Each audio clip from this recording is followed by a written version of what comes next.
Récemment, j'ai remarqué qu'il y avait une petite fuite d'eau dans la cuvette de mes toilettes. Je vais donc regarder à l'intérieur du réservoir pour voir ce qui se passe. Et on peut remarquer que l'eau est en train de passer par le trop-plein. Vous voyez, c'est vraiment juste à ras-bord et c'est en train de passer au-dessus. Et donc, c'est l'origine de la fuite et qui est due probablement à une fuite du robinet flotteur. C'est-à-dire que je vais avoir à changer ce robinet flotteur. Donc, je vais aller au magasin de bricolage.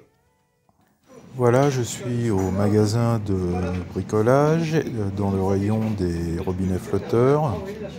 Il y a plusieurs modèles, comme vous pouvez le voir. Il y a un modèle avec une boule polystyrène, comme celui-là, à environ 8 €. Mais j'ai envie de prendre quelque chose de plus pratique, plus facile à régler surtout. Donc voilà, ce robinet flotteur avec un flotteur compact. Je pense que c'est plus intéressant au niveau du réglage parce que le robinet flotteur avec une boule de polystyrène est assez difficile à régler. Et voilà, avec ce robinet flotteur à système compact, ça devrait être beaucoup mieux. Et en plus, il est équipé d'un système silencieux. Donc je vais prendre ce modèle et je vais rentrer à la maison et on va le déballer ensemble. Allez, on déballe le robinet flotteur que je viens d'acheter. C'est un robinet flotteur compact et silencieux de marque Siamp. Je laisserai un lien dans la description pour ceux qui souhaiteraient l'acquérir.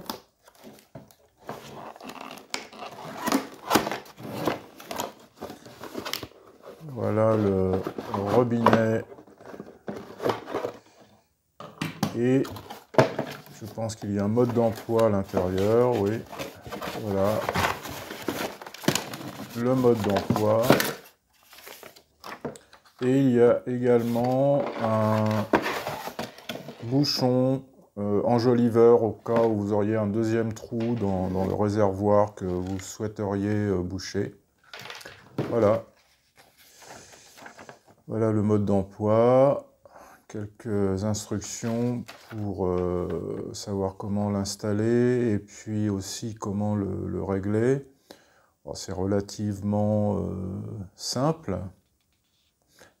Il ne devrait pas y avoir de problème particulier lors du montage et je vous montrerai d'ailleurs comment on va faire tout à l'heure. Donc voici le robinet qui est très compact. Il a un filetage de 12-17. Alors surtout ne vous inquiétez pas si vous voyez sur la boîte indiqué seulement 3-8. 3-8 c'est la mesure anglaise et 12-17 c'est la mesure en millimètres.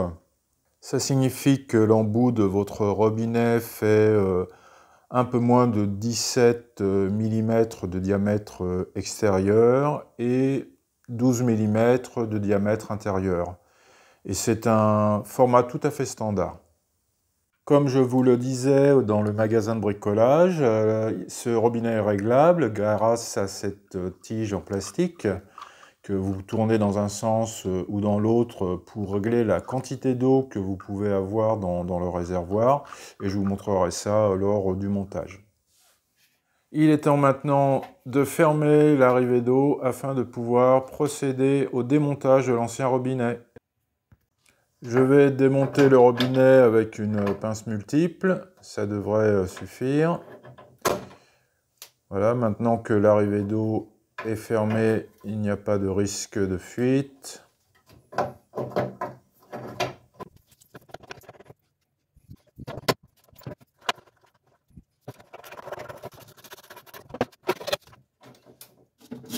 C'était un peu délicat de sortir le robinet avec le flotteur en polystyrène, et voilà, c'est terminé. Il ne reste plus qu'à monter le nouveau robinet, je dévisse l'écrou en plastique et je laisse la rondelle à l'intérieur du réservoir.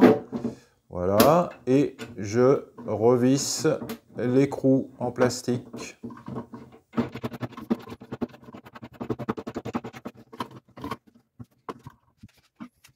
Il est nécessaire de serrer fermement l'écrou avec une pince, mais ne serrez pas trop fort car l'écrou est en plastique et vous pourriez l'endommager.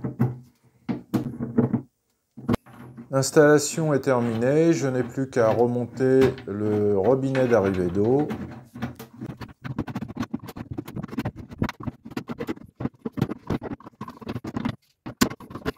Je crois qu'il est nécessaire de resserrer l'écrou en plastique du robinet flotteur, car je ne l'avais pas assez serré tout à l'heure.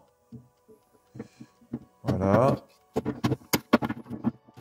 Je n'ai plus qu'à ouvrir le robinet d'arrêt général d'alimentation d'eau et j'espère que tout va bien se passer. Allez, en avant, j'ouvre le robinet d'alimentation du réservoir. Et ça a l'air de marcher. Le réservoir se remplit. Génial.